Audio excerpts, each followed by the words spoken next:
जोडायची आहेत. आपले डोळे बंद ठेवायचे आहेत. हे पुरुषोत्तम, मी मनापासून निष्ठा ठेवतो तथागतावर, ज्यांचा प्रकाश आहे व्याप्त अनिर्बंध दशदिशात, आणि माझी निग्रही मनीषा तुझ्या भूमीत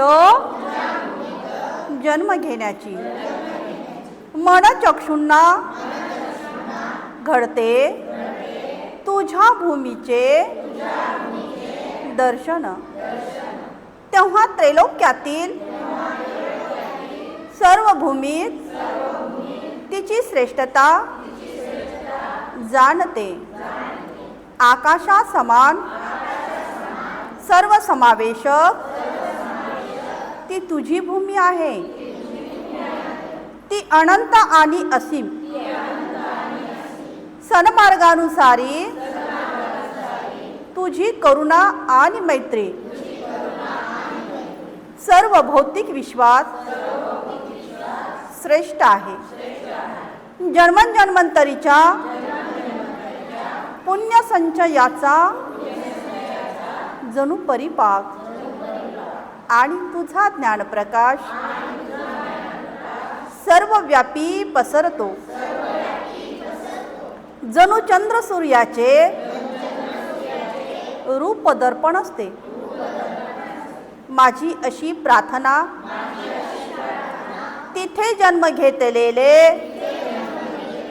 प्राणी मात्र तुझ्या सम करोत सत्यघोष सदोदित. हे बुद्धा, हे बुद्धा, हे बुद्धा.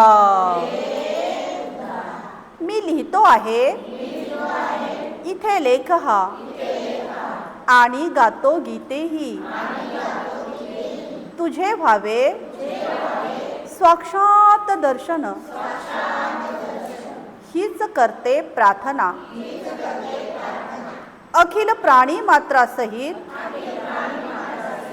ह्या धन्य भूमीत हो मला जन्म प्राप्त, हो मला जन्म प्राप्त, हो मला जन्म प्राप्त. साधू सा.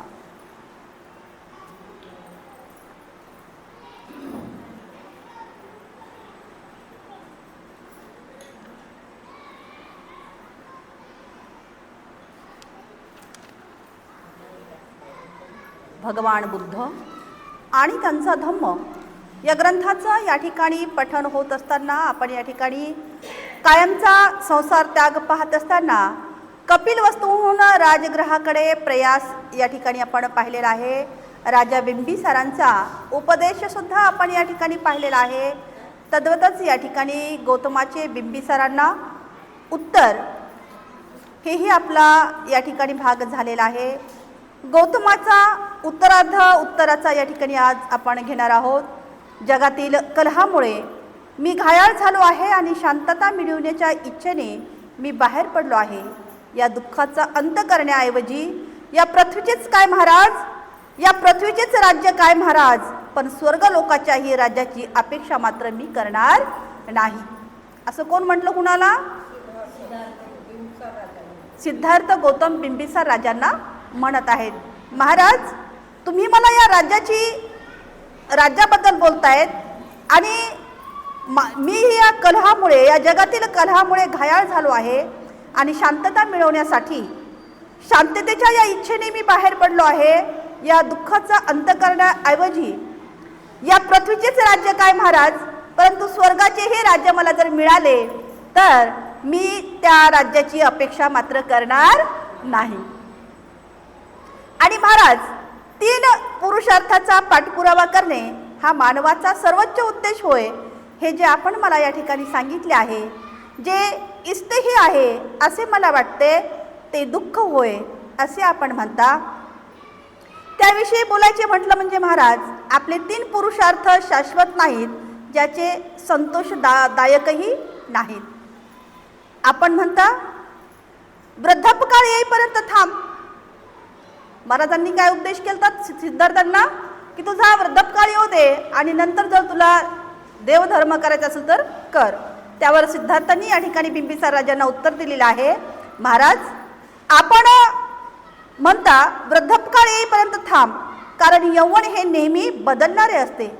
याविषयी जर महाराज सांगायचं झालं, बोलायचे म्हटलं म्हणजे महाराज हा निर्णयाचा अभावच अनिश्चित आहे. कारण वृद्धावस्थेत अस्थिरता असू शकते. वृद्धावस्थेत माणसाला काही सुधारतं का? नाही. तर माणसाचं जे शरीर जे आहे व्याधीने व्यापलेलं असतं आणि म्हणून तो माणूस कसा असतो, मग अस्थिर असा झालेला असतो. परंतु ज्या अर्थी दैव आपल्या कलेत इतके कुशल आहे की ते जगाला कोणत्याही काळी आपल्या कह्यात ठेवू शकते, त्या अर्थी ज्याला शांततेची इच्छा आहे आणि मृत्यू केव्हा येईल हे ज्याला माहीतही नाही, असा कोणता शहाणा मनुष्य वृद्धापकाळाची वाट पाहिल. कारण मृत्यू जो आहे एक ना एक दिवस अटळ आहे आणि म्हणून मृत्यू केव्हा येईल हे ज्याला माहीत नाही. माहीत आहे का कुणाला? कुणालाच माहीत नाही. आणि असा कोणता शहाणा मनुष्य जो आहे की तो वृद्धापकाळापर्यंत या गोष्टीची वाट पाहिल किंवा वृद्धापकाळाची वाट पाहत बसेल. वृद्धत्वरूपी शस्त्राने आणि जिकडे तिकडे पसरलेल्या रोगरूपी बाणांनी दैवाच्या अरण्यात हरणाप्रमाणे धाव घेणाऱ्या या प्राणीमात्रावर प्रहार करीत मृत्यू ज्यावेळी एखाद्या शिकाऱ्याप्रमाणे तत्परतेने उभा राहतो. मृत्यू कसा येतो माणसावर? एखादा शिकारी जसा शिकार करायला जातो तो म्हणतो का मृत्यू थांब थोडंसं, तुझं जेवण राहिलं तू जेवण करून घे, नाहीतर कुणाला बोलायचं राहिले बाबा त्याला बोलून घे, म्हणणार आहे का? नाही.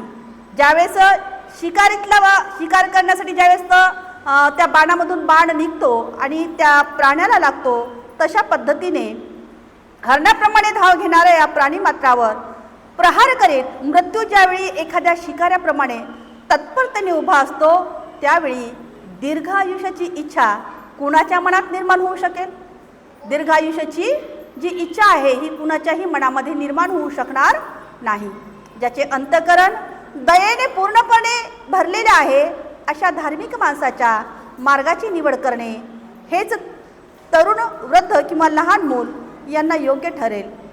आपण म्हणता महाराज तुझ्या वंशाला शोभणारे आणि उत्कृष्ट फळ देणारे असे यज्ञ तू धर्मासाठी नेहमी करत राहा.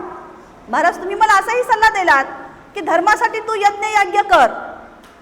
अशा यज्ञांना माझा नमस्कार असो. दुसऱ्यांना दुःख देऊन मिळणारे कोणतेही फळ मिळवण्याची माझी इच्छा नाही महाराज. कारण यज्ञामध्ये मुक्या प्राण्यांचा बळी द्यावा लागतो आणि महाराज एखाद्याचा जीव घेऊन माझी इच्छा पूर्ण करणं हे मला कदापिही मान्य नाही. आणि असे यज्ञ तुम्ही मला या ठिकाणी करण्यासाठी जे सांगितलेलं आहे अशा या यज्ञांना मी दोन्ही हात जोडून नमस्कार करतो महाराज. आणि दुसऱ्यांना दुःख देऊन मिळणारे कोणतेही फळ मिळवण्याची माझी यदाकदाचितही इच्छा नाही. भावी फळाच्या आशेने असह्य पशुला ठार करण्याने यज्ञाचे फळ जरी शाश्वत मिळणारही असले तरी देखील दयाशील आणि सरहद्द माणसाच्या दृष्टीने ती अयोग्यच अशी कृती ठरेल. जरी यज्ञ करून फलप्राप्ती लागलीच होतही असेल तरी पण देखील दयाशील आणि सरहद्द माणसाच्या दृष्टीने म्हणजे ज्याच्या हृदयामध्ये प्रेमभाव आहे अशा माणसाच्या दृष्टीने ती अयोग्य अशी कृती ठरेल. आत्मसंयमन, नैतिक आचरण आणि वासनेचा संपूर्ण अभाव हा खरा धर्म जरी दुसऱ्या एखाद्या अगदी निराळ्या नीतिनियमनात बसत नसला तरी देखील केवळ हत्या करून सर्वोत्कृष्ट फळ मिळते असे म्हटले जाते आणि त्या यज्ञाच्या नियमानुसार वागणे योग्य होणार नाही महाराज. दुसऱ्याला दुःख देऊन मिळविलेले जे समाधान माणसाला या जगात असताना लाभते ते देखील शहाणा, दयाशील अंतःकरणाला तिरस्करणीय वाटते. तर मग अदृश्य असलेल्या दुसऱ्या जगातल्या माणसाला सुख मिळते हे म्हणणे त्याला किती तिरस्करणीय वाटेल. भावी फळासाठी कृती करण्याचा मोह मला पडत नाही महाराज. पुढच्या जन्माच्या कल्पनेत माझे मन रमतही नाही. असल्या कृती अनिश्चित असतात आणि ढगातून कोसळणाऱ्या पावसाने मारा होत असलेल्या या रोपट्याप्रमाणे त्या आपल्या मार्गावर हेलकावे खात असतात. जसं रोपटं आहे एखादं छोटंसं आणि खूप असा जोरात जर पाऊस आला तर त्या रोपट्याला काय होतं, त्या पावसाचा मारा मिळतो. आणि म्हणून महाराज अशा प्रकारची कृती जी आहे ही अनिश्चित अशा स्वरूपाची आहे. स्वतः राजाने आपले हात जोडून, आता ह्या सगळं उत्तर ऐकून सिद्धार्थांना आता मात्र राजाने काय केलेलं आहे, बिंबिसार राजाने असे दोन्ही हात जोडलेले आहेत आणि महाराज म्हणतात तुझी इच्छा तू पूर्ण करण्यास माझी हरकत नाही. या सगळ्या गोष्टीचं आता उत्तरांशी समाधान झालेलं आहे. आणि आता मात्र सिद्धार्थांना बिंबिसार राजा दोन्ही हात जोडून बोलतात, तुझी इच्छा तू पूर्ण करण्यास माझी हरकत नाही. तुला जे जे काही करायचे आहे ते सिद्धीस गेल्यानंतर मला भेटण्याची कृपा कर. म्हणजे तुझी जी काही इच्छा आहे ती पूर्ण झाल्यानंतर तू मला भेटण्याची कृपा कर. पुन्हा भेटण्याचे निश्चित आश्वासन गौतमाकडून घेतल्यानंतर राजा आपल्या सेवकासह आता मात्र राजवाड्याकडे निघालेला आहे.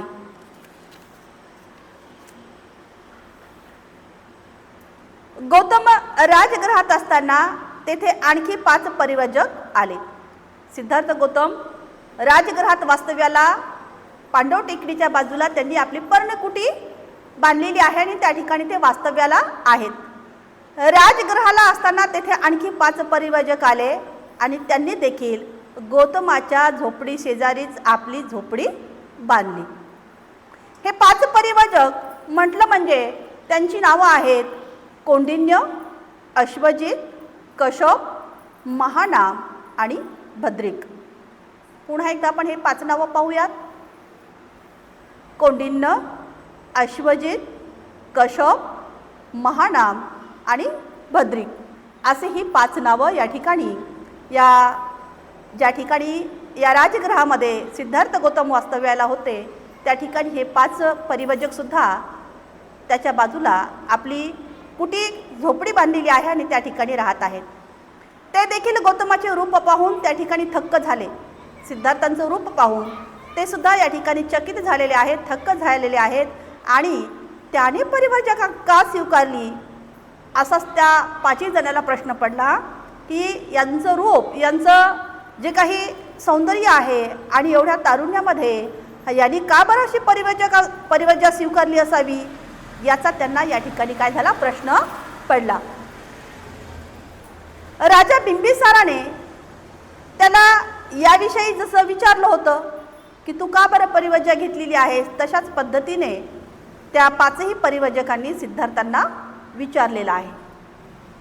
आपल्याला परिव्राजा कोणत्या परिस्थितीत स्वीकारावी लागली हे जेव्हा त्यांनी समजावून सांगितले तेव्हा ते 5 परिव्राजक म्हणाले, आम्ही याबद्दल ऐकलं होतं, परंतु तुम्ही निघून आल्यानंतर काय काय घडले ते तुम्हाला माहीत आहे का? कोण म्हणतं कुणाला? 5 परिव्राजक सिद्धार्थांना म्हणतात की तुम्ही त्या ठिकाणाहून आल्यानंतर तिथे काय घडलेलं आहे, कपिलवस्तू नगरीमध्ये काय घडलेलं आहे तुम्हाला माहीत आहे का? त्यावर सिद्धार्थ म्हणतात नाही.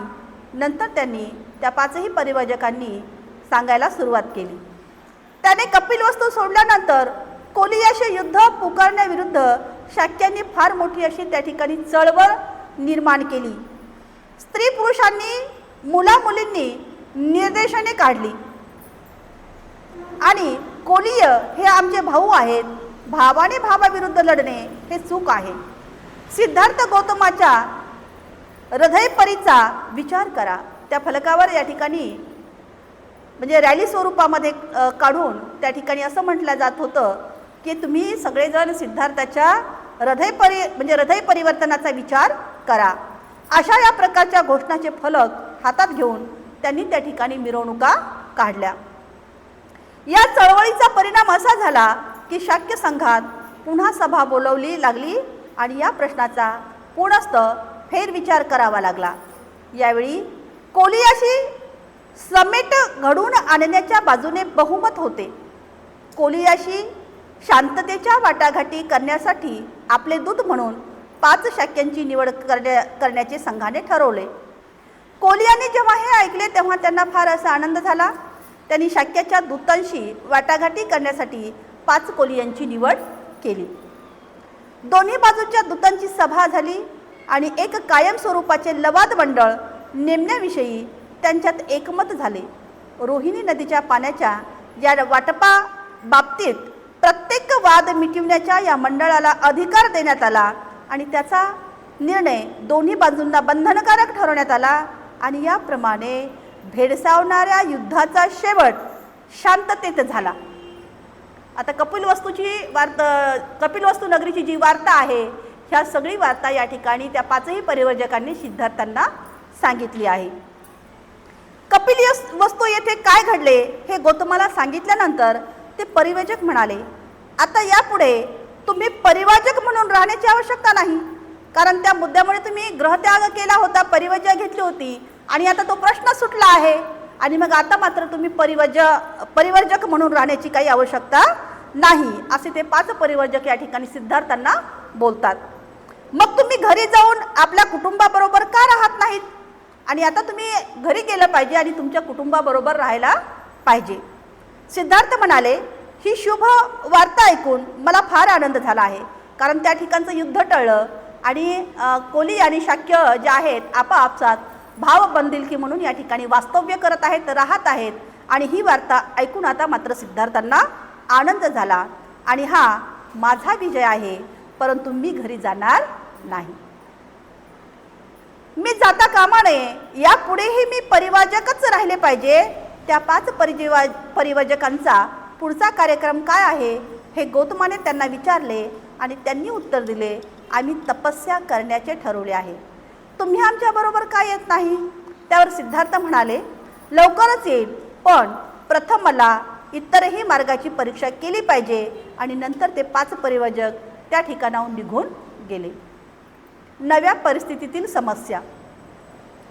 कोली आणि शाक्य यांनी केलेल्या या समेटाची त्या 5 परिवर्जकांनी जी बातमी आणली तिने गौतम आता फार अस्वस्थ झालेला होता. एकटाच राहिल्यानंतर आपल्या स्वतःच्या स्थितीविषयी तो विचार करू लागला.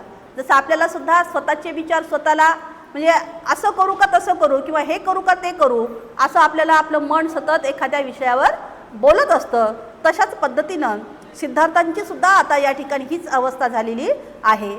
एकटा राहिल्यावर आपल्या स्वतःच्या स्थितीविषयी तो विचार करू लागला आणि आपली परिवर्जा पुढे चालू ठेवण्याचे काही कारण आहे किंवा काय हे तो ठरवू लागला. त्याने स्वकीयांचा त्याग कशासाठी केला होता त्याने स्वतःलाच विचारले.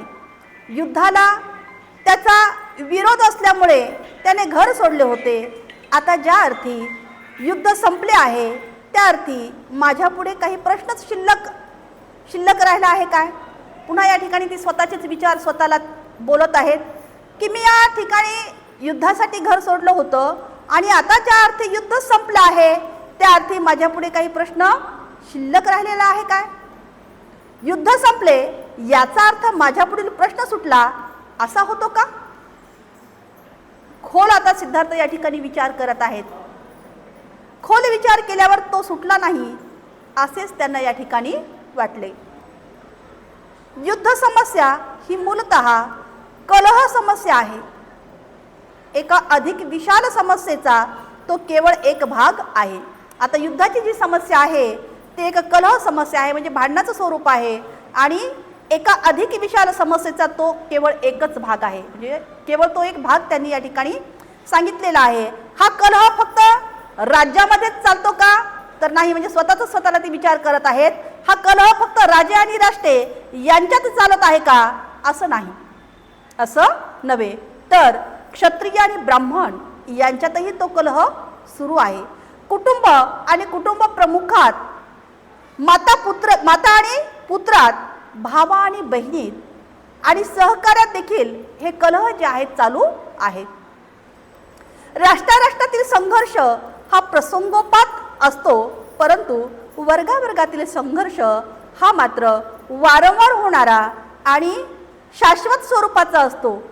हा संघर्ष जगातील सर्व दुःखाचे मूळ होय.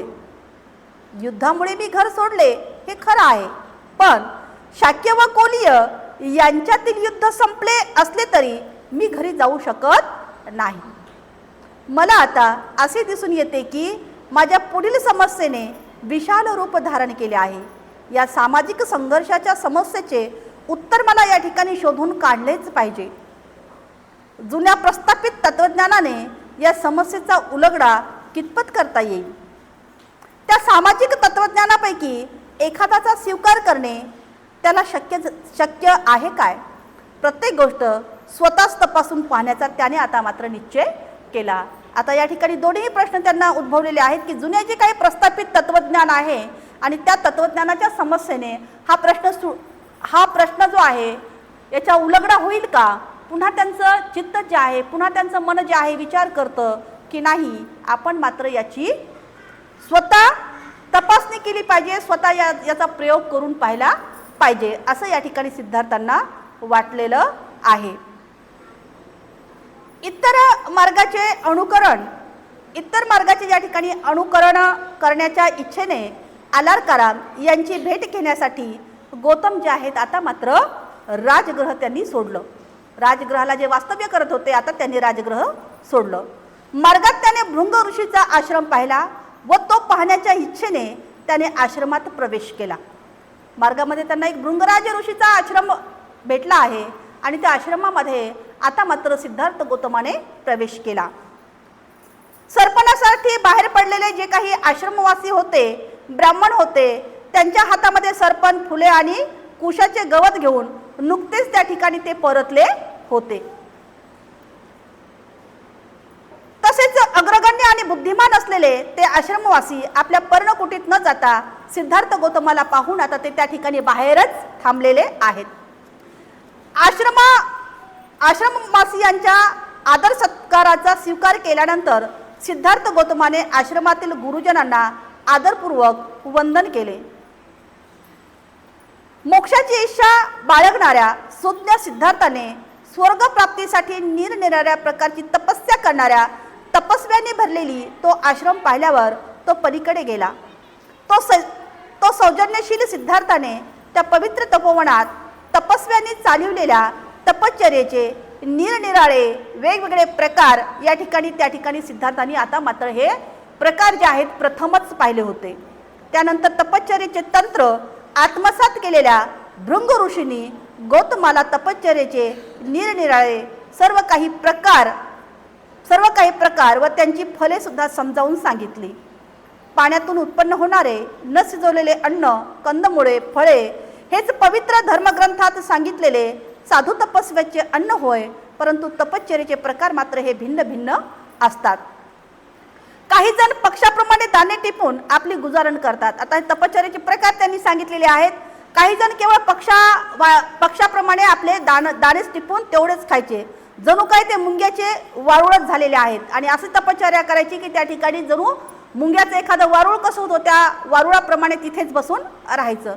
दुसरे काही जण त्या मठामध्ये दगड खाऊन आपली भूक भागू लागले होते. तर काही जण आपल्या दाताने भरडलेले धान्य खात होते, केवळ दातानच धान्य चावून चावून खायचं.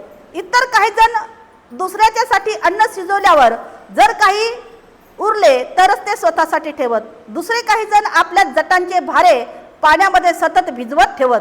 जे केस आहेत, केस नाही विसरल्यावर जसा जटा अशा गोल गोल गोल गोल होतात तशा त्या जटा ज्या आहेत त्या पाण्यामध्ये सतत रात्रंदिवस भिजलेल्याच ठेवायच्या. हा सुद्धा या ठिकाणी त्यांना एक प्रयोग या ठिकाणी त्यांना दिसून आलेला आहे. दुसरे स्रोत अग्नीला दोनच अर्थ अर्पण करत. काही जण असे या ठिकाणी दिसून आलेले आहेत की सतत ते आपले जे जटांचे भारे आहेत पाण्याने सतत भिजवून स्रोत गाऊन अग्नीला दोनच अर्ध अर्पण करत. आणखी काही जण या ठिकाणी माशाप्रमाणे पाण्यात उडी मारून राहत. काही जण त्या ठिकाणी त्यांना असं दिसून आलेलं आहे की जसा माशा जो आहे सतत पाण्यामध्ये राहतो, तर काही जण या ठिकाणी सतत त्या पाण्यातच राहायचे आणि मग पाण्यामध्ये राहिल्यामुळे त्या ठिकाणी जे काही ते कासव आहेत ते कासव त्यांना त्यांच्या नखाने असे ओरडून काढायचे, परंतु ते त्या पाण्यातच राहत असत. अशी तर तपश्चर्या काही काळ केल्यावर उच्च तपश्चर्याने स्वर्गप्राप्ती तर कमी तपश्चर्याने मृत्यूलोक मिळतो असं त्या ठिकाणी त्यांना सांगण्यात आलं की अशा जर तपश्चर्या केल्या तर स्वर्गप्राप्ती होते, जर जास्त कडक तपश्चर्या केली तर स्वर्गप्राप्ती होते आणि मग तर कमी तपश्चर्या जर केली तर मृत्यूलोक मिळतो. दुःख मार्ग अनुसरल्यामुळे शेवटी त्यांना सुखप्राप्ती होते असे म्हणतात की दुःख हेच पुण्याचे मूळ आहे. आता ह्या सगळ्या बाबी सिद्धार्थ गौतमाने पाहिल्या. गौतम म्हणाला अशा प्रकारचा आश्रम मी आज प्रथमच पाहत आहे. तुमचा हा तपश्चर्याचा नियमही मला समजलेला नाही. यावेळी मी इतके सांगू इच्छितो ही आपली तपश्चर्या स्वर्गप्राप्तीसाठी आहे.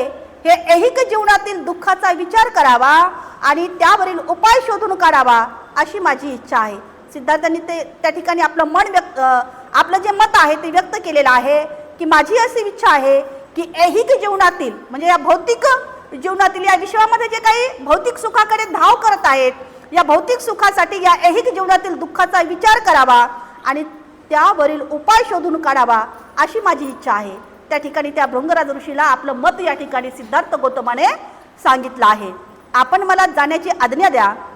सांख्यकीय तत्वज्ञानाचा अभ्यास करावा आणि स्वतः समाधी मार्गाचे शिक्षण घ्यावे आणि माझा प्रश्न सोडविण्याच्या बाबतीत त्याची काही मदत होते किंवा काय ते पाहावे अशी माझी या ठिकाणी इच्छा आहे. याप्रमाणे तपश्चर्येत गुंतलेले असताना आपण मला अशा प्रकारे आश्रय दिला व आत्यंतिक दया दाखवली, परंतु आपल्याला मला सोडून दूर जावे लागणार आहे असा जेव्हा मी विचार करतो तेव्हा माझ्या आत्मस्वकीयांना सोडताना मला जेवढे दुःख झाले तेवढेच या ठिकाणी मला दुःख होते. मला येथे राहणे आवडत नाही किंवा त्यातील एखाद्या वर्तनात काही चूक झाली आहे म्हणून मी तपोवन सोडून जात नाही असे नाही, कारण पूर्वीच्या ऋषींनी सांगितलेल्या धार्मिक मार्गाने जाणारे आपण श्रेष्ठ या ठिकाणी ऋषी आहात. या विषयावर ज्याचे प्रभुत्व आहे त्या आलार कलाम मुनीकडे जाण्याची माझी इच्छा आहे. त्या ठिकाणी त्यांनी आलार कलामकडे जाण्याची इच्छा प्रकट केली आणि त्यांचा निश्चय पाहून आश्रमातील भृंगराज ऋषी जे आहेत ते म्हणाले, हे राजपुत्रा, तुझे ध्येय हे खरोखरच शूराचे ध्येय आहे. तू तरुण असलास तरी स्वर्ग आणि मुक्ती याचा तुलनात्मक संपूर्ण विचार करून तू मुक्तीचा मार्ग अवलंबिला आहेस व ध्येयाने प्रेरित झाला आहेस. तू खरोखरच शूर असाच आहेस. तू जे म्हणालास ते जर तुझे निश्चित उद्दिष्ट असेल तर तू ताबडतोब विश्वकोष्ठास जा आणि आलार कलाम ऋषी तेथे राहत आहेत. शाश्वत आनंदाचे पूर्ण ज्ञान त्यांनी या ठिकाणी मिळवलेले आहे. त्याच्याकडून तुला त्या मार्गाचे ज्ञान होईल, परंतु माझी अशी कल्पना आहे की त्यांच्या सिद्धांताचा अभ्यास केल्यावर तुझी उद्दिष्ट जी आहेत त्याच्याही पलीकडे आहेत असे तुला या ठिकाणी दिसून येईल. गौतमाने त्यांचे आभार मानले आणि मुनिजनांना वंदन करून तो निघाला.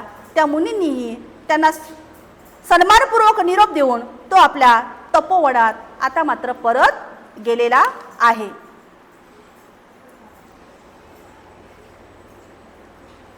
भृंग ऋषीचा आश्रम सोडल्यावर गौतम आलारकाम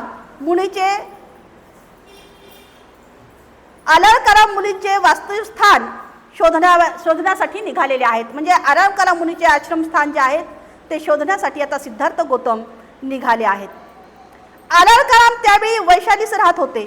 गौतम तेथे गेला. वैशालीस पोहोचल्यावर तो त्याच्या आश्रमात गेला. आलारकालामकडे जाऊन तो म्हणाला, आपल्या सिद्धांताचा अभ्यास करण्याची माझी इच्छा आहे. त्यावर आलार कलाम म्हणाले, तुझे स्वागत असो. माझा सिद्धांत असा आहे की तुझ्यासारख्या बुद्धिमान माणसाला थोड्याच काळात त्याचे आकलन व ज्ञान होऊन तो आत्मसात करून घेता येईल आणि त्या सिद्धांतानुसार वर्तनही करता येईल. खरोखरच हे उच्चतम ज्ञान संपादण्यास तू अगदीच पात्र आहेस. आलारकालाम मुनीचे हे शब्द ऐकून राजपुत्राला अत्यंत असा आनंद झाला आणि त्याने उत्तर दिले, मी जर अपरिपक्व असलो तरी आपण ही जी पराकाष्ठेची दयाशीलता माझ्यावर दाखवली आहे तिच्यामुळे मी अगदीच पूर्णत्वास पोहोचलो आहे असा मला भास होत आहे. आणि म्हणून आपला सिद्धांत नेमका काय आहे हे कृपा करून आपण मला सांगताय काय? आलारकालाम म्हणाले, तुझ्या मनाची थोरवी, तुझ्या स्वभावातील प्रामाणिकपणा आणि तुझा निश्चय याच्यामुळे मी इतका उत्साहित झालो आहे की तुझ्या पात्रतेची कसोटी पाहण्यासाठी तुझी कोणतीही पूर्व परीक्षा घेण्याची आवश्यकता मला या ठिकाणी भासत नाही. जसं आज आपण पाहतो की मुलांना शाळेमध्ये प्रवेश देण्यासाठी सेमी इंग्लिश स्कूलला त्या मुलाची पूर्व परीक्षा या ठिकाणी पाहायला जाते आणि नंतरच त्याला या ठिकाणी प्रवेश दिला जातो. तसंच या ठिकाणी आश्रमाचा या अलार कलामाच्या आश्रमाचा सुद्धा असा नियम होता की जो कोणी येईल त्या ठिकाणी त्याची पूर्व परीक्षा पाहून त्या आश्रमामध्ये त्याला सहभाग करून घेत होते. परंतु सिद्धार्थ गौतमाकडे पाहून त्या अलार कलामांना असं नाही वाटलं की यांची पूर्व परीक्षा घ्यावी आणि म्हणून या ठिकाणी अलार कलाम असे म्हणत आहेत की तुझा निश्चय याच्यामुळे मी इतक्या उत्साहित झालो आहे की तुझ्या पात्रतेची कसोटी पाहण्यासाठी तुझी कोणतीही पूर्व परीक्षा घेण्याची आवश्यकता मला वाटत नाही.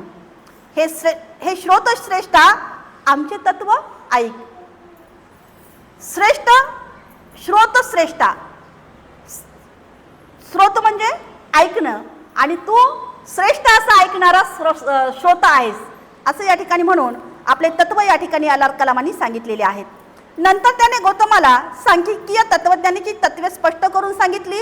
आपल्या प्रवचनाचा समारोप करताना अलार कलाम म्हणाले, गौतमा, ही आमच्या तत्वज्ञानातील मूल तत्वे आहेत. मी तुला सारांश रूपाने सांगितली आहेत.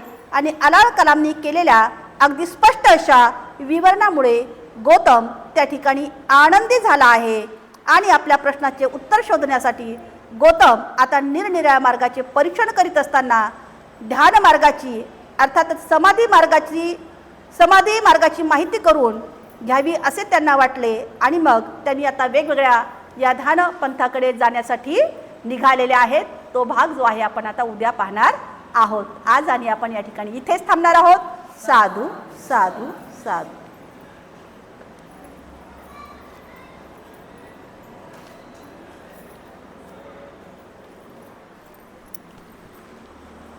प्रतिज्ञा आपण करूया.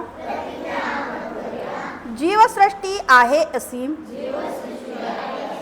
ती भवसागर पारण्याची. प्रतिज्ञा आपण करूया. आहेत सत्य अनंत,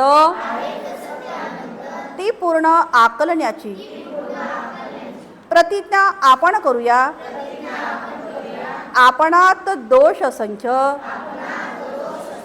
ते नष्ट करण्याची. प्रतिज्ञा आपण करूया. भगवान बुद्धांचा अतुल्य मार्ग, तो संपूर्ण साध्य करण्याची. प्रतिज्ञा आपण करूया. डॉक्टर बाबासाहेब आंबेडकर यांचा रथ पुढे पुढे नेण्याची. साधू साधू साधू.